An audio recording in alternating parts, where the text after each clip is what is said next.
સહજાન સ્વામી મહારાજની જય. શ્રી અક્ષર પુરુષોત્તમ મહારાજની જય. ગુરુ હરિ શાસ્ત્રીજી મહારાજની જય. ગુરુ હરિ યોગીજી મહારાજની જય. પ્રગટ ગુરુ હરિપ્રસાદ સ્વામી મહારાજની જય. આત્મીય સમાજની જય જય જય. દાસ થનારની જય જય જય. ગુરુ હરિ ભાગવતી દીક્ષા હીરક મહોત્સવની જય જય જય. શિક્ષાપત્રી દ્વિશતાબ્દી મહોત્સવની જય જય જય. ગુરુ હરિ પરમ પૂજ્ય સ્વામી શ્રી સંતવર્ય પૂજ્ય સ્વામી સ્વરૂપ સ્વામી સૌ સંતો અને ધામના સૌ વાલા મુક્તો, શુભ મંગળકારી દિવસ રક્ષાબંધનનો ઉજવવા ભેગા થયા. આપણી ભારતીય સંસ્કૃતિમાં ઘણા ઉત્સવો આપણા બાપ દાદાએ ગોઠવ્યા. સાથી ઉત્સવોમાં આપણે બધા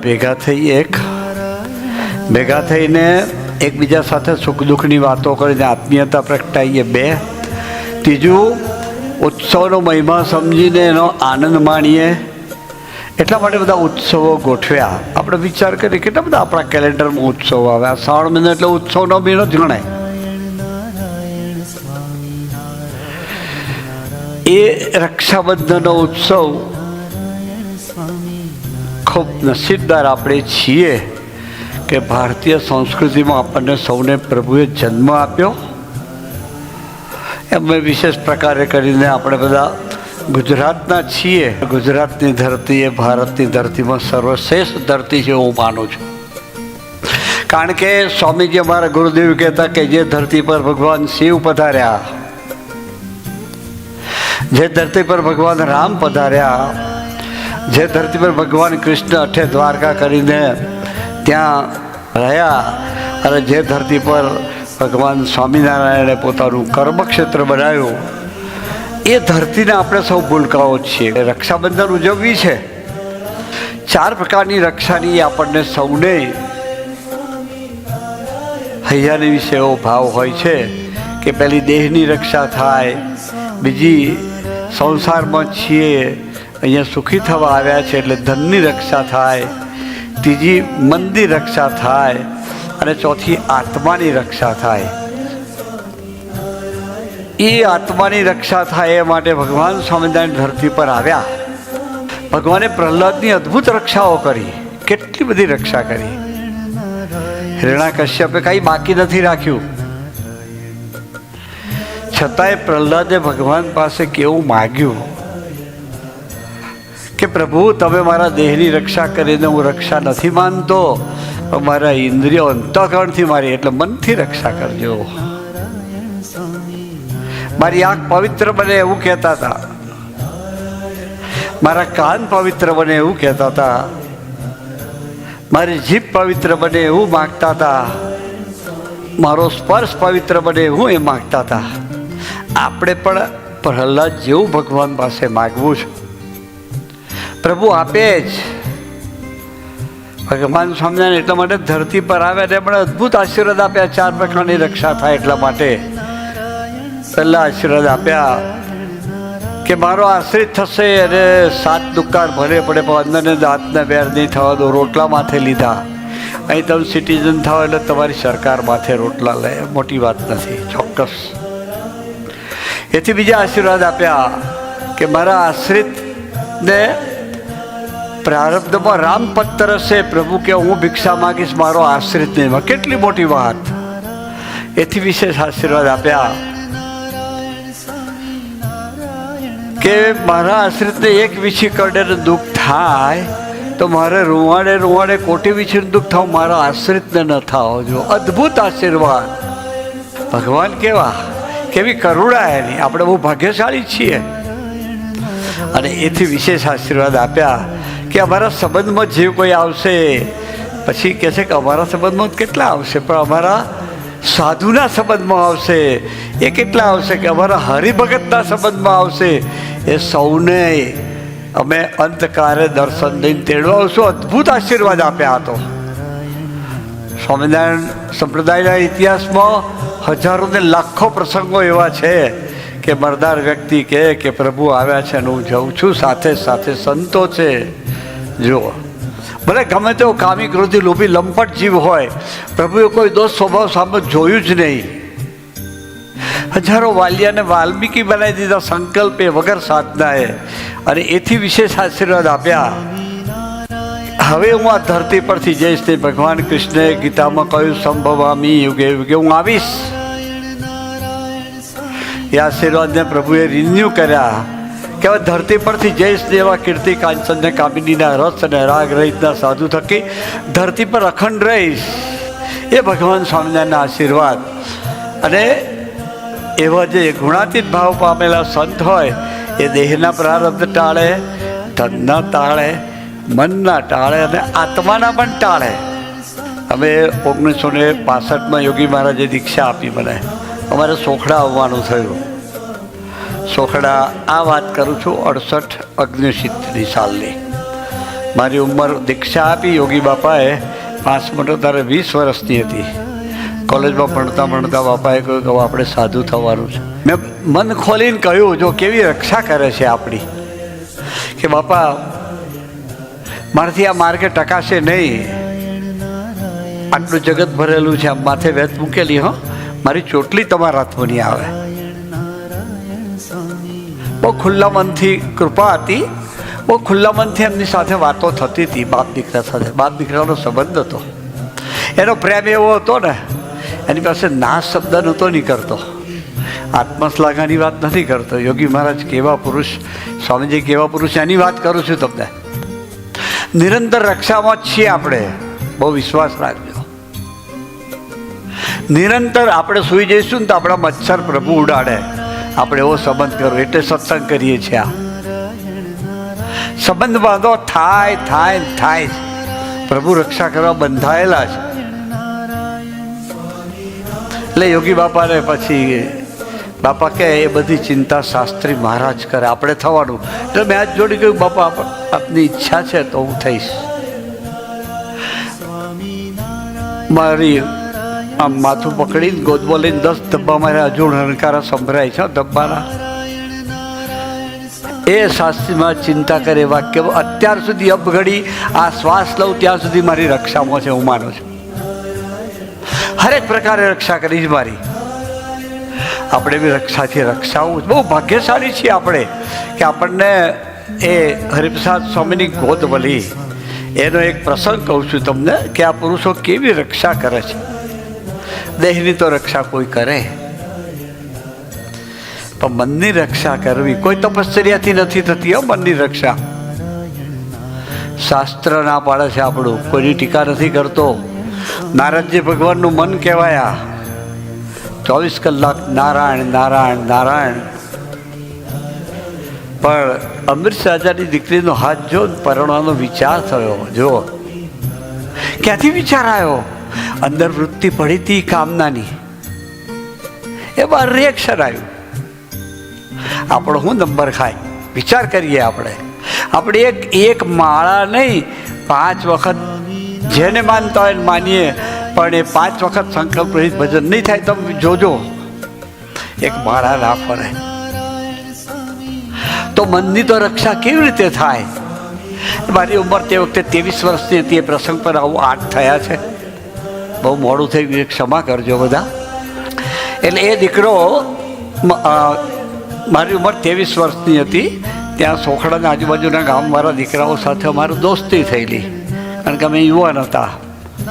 અને ત્યાં સાંજે મારી સેવાથી મંદિરની સાફસૂફી કરવાની. મંદિરમાં ઝાડુ માર્યું, પછી પોતું મારતો હતો, મોબ તમારી ભાષામાં.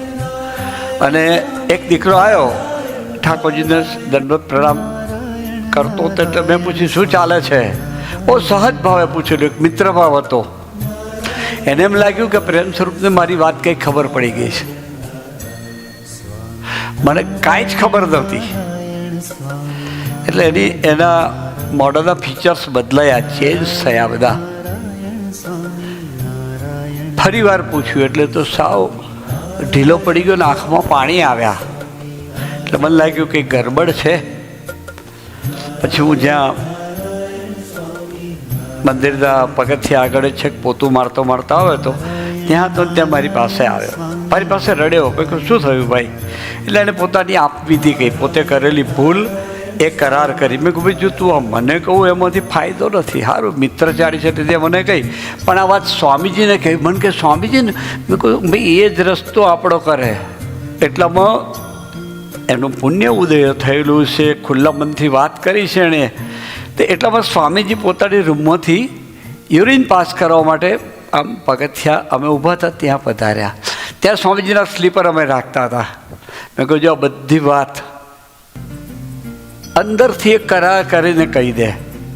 કલાપીએ પેલું ગાયું છે ને, હા પસ્તાવો વિપુલ ઝરણું સ્વર્ગથી ઉતર્યું છે, એવી વાત છે આ. એણે મેં કહું તું બધું જ કહી દેજે જે કંઈક ત્યાં કર્યું હોય ચરિત્ર એ. એટલે સ્વામીજીને કહેતા કહેતા ખૂબ રડ્યો એ દીકરો, ખૂબ રડ્યો. સ્વામીજીના પગમાં પડી ગયો. સ્વામીજીએ એટલા બધા પ્રેમથી એના બે ખભા આગળથી હાથ પકડીને ઊભો કર્યો. સ્વામીજીના ખભા પર માથું મૂકીને ખૂબ રડ્યો. હું પાણી લાવ્યો. સ્વામીજીએ પોતાના ગાતરિયાથી એને આંસુ લૂછ્યા. એટલો બધો પ્રેમ, એટલો બધો હાથ ફેર્યો બરડે, એટલું આશ્વાસન આપ્યું, એટલું બળ આપ્યું એને. એણે પોતાની વાત પછી કહેવાની શરૂ કરી. વાત પૂરી થઈ. સ્વામીજી એટલું જ બોલે કે હવે તું જા, સવાર સાંજ 20-20 મિનિટ બાપાને સંભાળીને ધૂન કરજે. કે આટલું જ સ્વામીજી એને કહ્યું અને જતો હતો ને એની છાતી પર હાથ ફેરવ્યો સ્વામીજી. આ બરાબર સ્મૃતિ છે. આ મારી હાજરીમાં બનેલો પ્રસંગ છે. આ કોઈ હરિપ્રસાદ સ્વામીનો મહિમા વધારવા માટે ફેબ્રિકેટેડ પ્રસંગ નથી કહેતો, ભગવાનનો ગુનેગાર થવું. એટલે સ્વામીજી એટલું જ કહ્યું તું જા. એટલામાં સ્વામી બાથરૂમ યુરિન પાસ કરવા માટે પધાર્યા. મેં કહ્યું જો આપણું કામ પતી ગયું, હવે તું શાંતિથી ઘેર જા. આ વાત કરી સ્વામીજીએ નિયમ પકડી રાખજે. પછી એ તો એ ભાઈ ગયા. 3-4 દિવસ થયા હશે. સ્વામીજી પછી બહાર પધારવાના હતા. આમ એ દિવસોમાં સ્વામીજી બહાર વિચરણમાં નહોતા જતા. આપણે માણાવદર મંડળ અને મુંબઈ મંડળ, 2 મંડળને દર્શન આપવા અને લાભ આપવા માટે પધારતા હતા. એ સાથે કોઠારી સ્વામી, દાસ સ્વામી, 5 સંતો લઈને સ્વામીજી જુનાગઢ બાજુ પધાર્યા. પછીને 2-3 દિવસ થાય, પેલો રોજ આવે ને જાય. હવે અમે 11 સંતો સ્વામીજી સાથે મંદિરમાં હતા. સેવાઓ તો એટલી ને એટલી જ રહી, સંતો ઓછા થાય એટલે ડબલ ડ્યુટી થઈ. પેલો ભાઈ આવીને જતો રહે, ભેગા ના થાય. પછી એક દિવસ એવું બન્યું, સાંજના ટાઈમે ફરી ભેગા થયા. મેં પૂછ્યું શું ચાલે છે? ત્યારે મોઢા પર સહેજ હાસ્ય આવ્યું. હો, ઠાકોરજીને એણે 5 દંડવત કર્યા. પછી મારી પાસે આવ્યા. મેં કહું આપણી પેલી કેવી વાત? તો કે સાચી વાત કહું, સ્વામીજીએ મારી છાતી પર મારી વાત સાંભળી અને મારી છાતી પર હાથ ફેરવ્યો ને તો જાણ આપણે સ્લેટના પૂછી નાખીએ એમ મારા હૃદયમાંથી, મારા મનમાંથી, મારી ચિત્તની ભૂમિકામાંથી એ ચિત્ર ભૂસાઈ ગયું. વિચારી આ કોણ કરી શકે?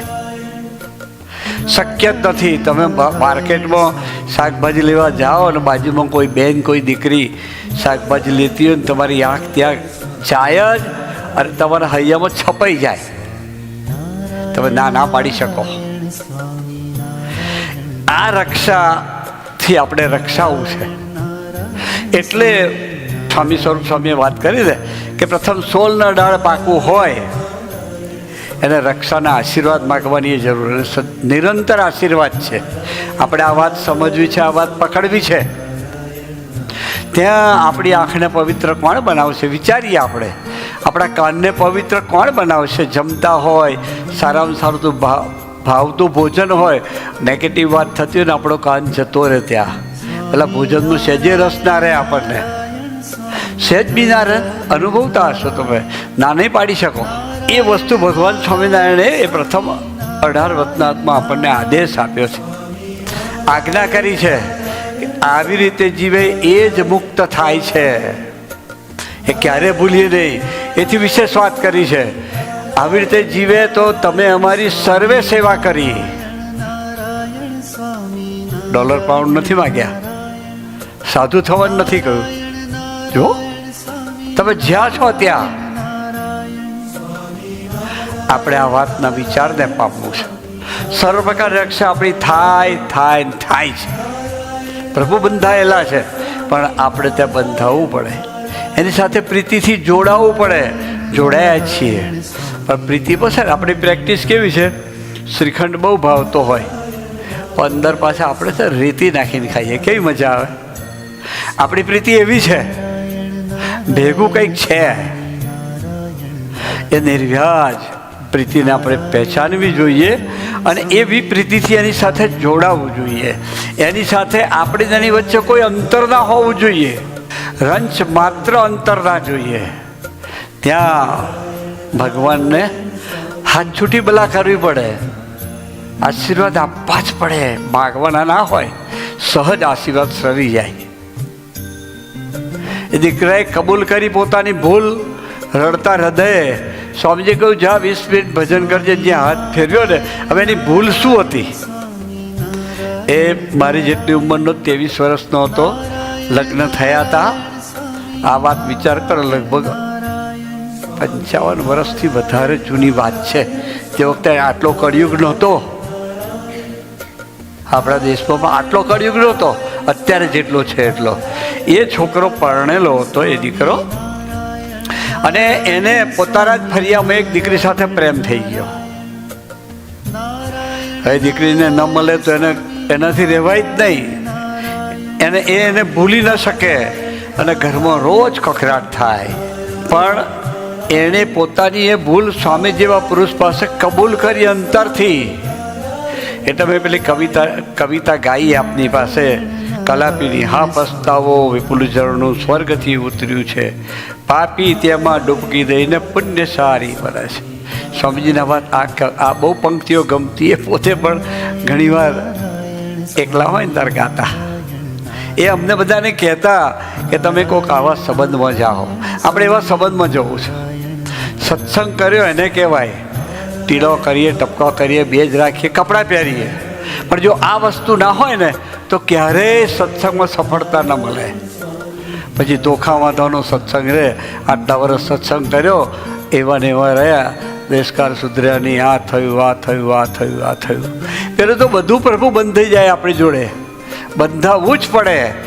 સ્વામીજી ગોષ્ઠી કરતા બોલ્યા છે કે આવો જો નિશ્ચય, આવી પ્રીતિ હોય તો આપણું ભજન 24 કલાકનું ગણાય. વિચારીએ આ વાતને. ખરેખર કહું છું, માળા ફેરવો કે ના ફેરવો એનો અર્થ કે નહીં ફેરવાની એમ નથી કહેતો. એ તો ફેરવવાની જ છે આ સ્ટેજમાં જવા માટે તો.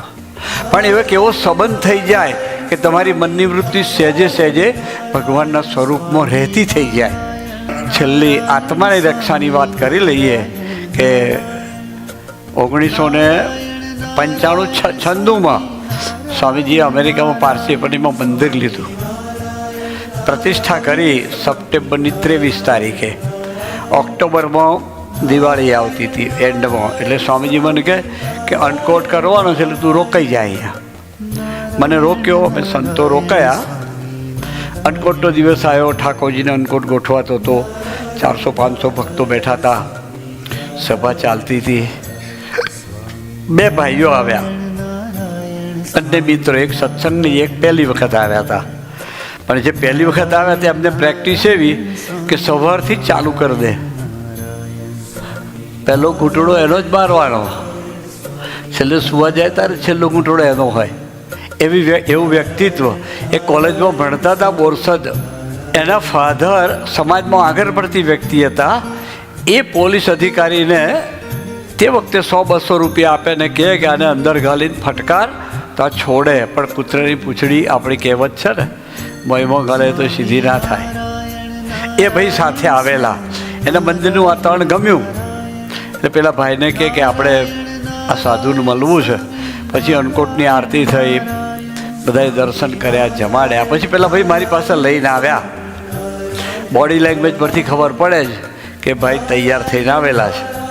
એટલે આવીને મને કહીએ બહુ મજા આવી. એટલે મેં સહજ ભાવે કહ્યું મજા આવી તો આવતા રહેજો, આ તમારું ઘર છે. મને કે હું તો આવો છું. મેં કહું આવા છો એની ચિંતા ના કરતા, અમારા ભગવાન સ્વામિનારાયણને અને અમારા ગુરુ હરિ શાસ્ત્રીને આવા બહુ ગમે છે.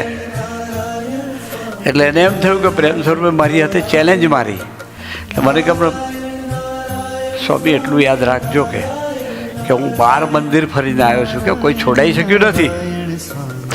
મને બી થોડુંક એમ થયું કે આને આ 4-5 પેક મારે છે એની આટલી મસ્તી હતા, પણ તો ભગવાનને સંત મળ્યા છે એની મસ્તી બી બતાડવા માટે નહીં પણ હૈયામાં હોય ને. એટલે મેં કહ્યું તો તમે બી યાદ રાખો કે તમે આવતા રહેજો, તમારા માટે છેલ્લું મંદિર છે. મેં પણ કહી દીધું એમને. પછી એને બી એવું હેત દોસ્તી થઈ ગઈ.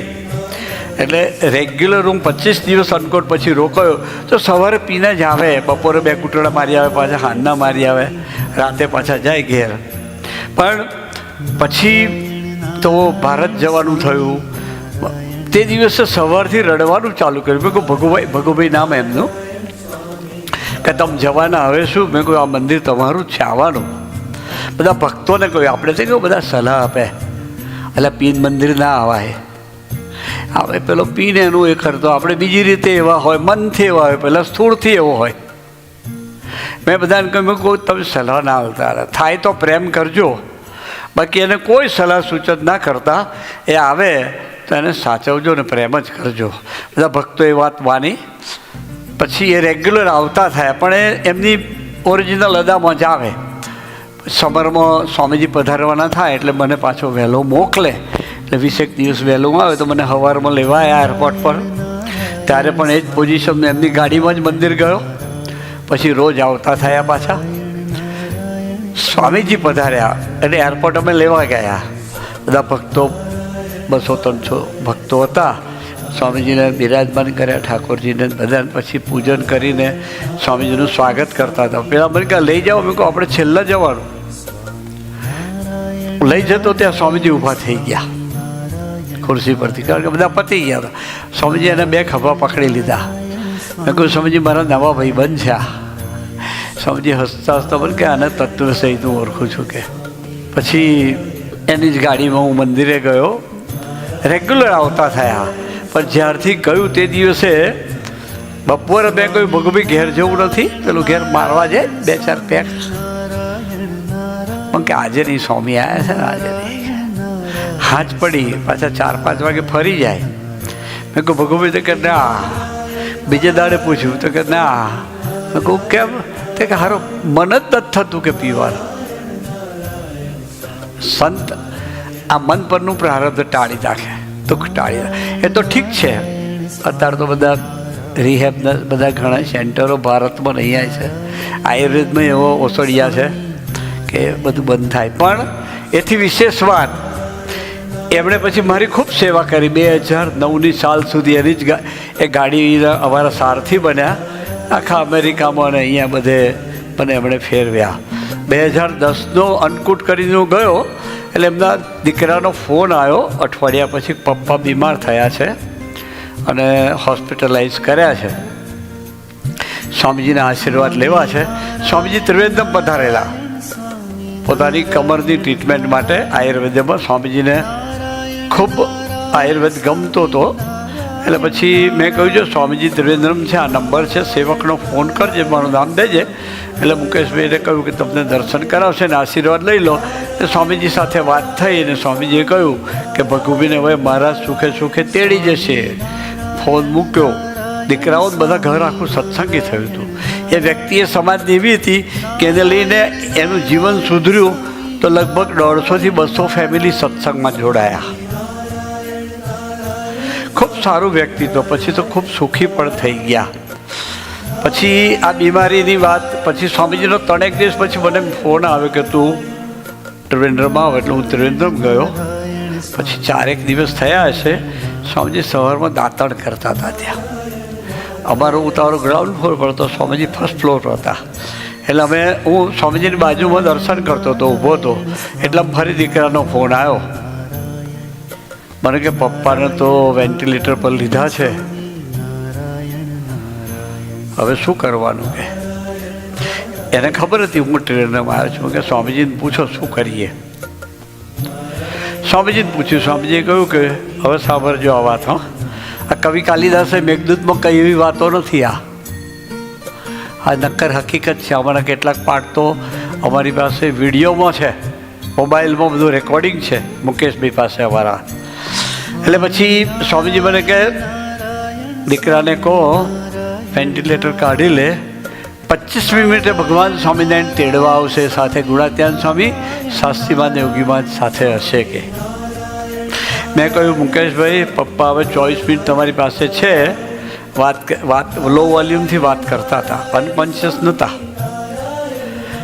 મેં કહ્યું જે વાત પૂછ્યું એ પૂછી લેજો. ઘરમાં ભગુભાઈ આખું ફેમિલી, 2 દીકરા, એ બંને દીકરાના ઘરવાળા, એ બંનેના 2 બાળકો, એક દીકરી જમાઈ અને 2 બાળકો, ભગુભાઈના વાઈફ, ભગુભાઈના મધર હજુ જીવે છે, એ પણ હોસ્પિટલમાં હતા, અને એક સત્સંગી દીકરો વિપુલભાઈ અમીન, એ પણ હોસ્પિટલમાં હતો. પછી બધાએ વાતો કરી લીધી, દીકરાઓ પાસે પ્રોમિસ લીધું કે જેવી સંતોની મેં સેવા કરી. તો આ વાત થાય છે આત્માની રક્ષા થાય જ, શા માટે ના થાય.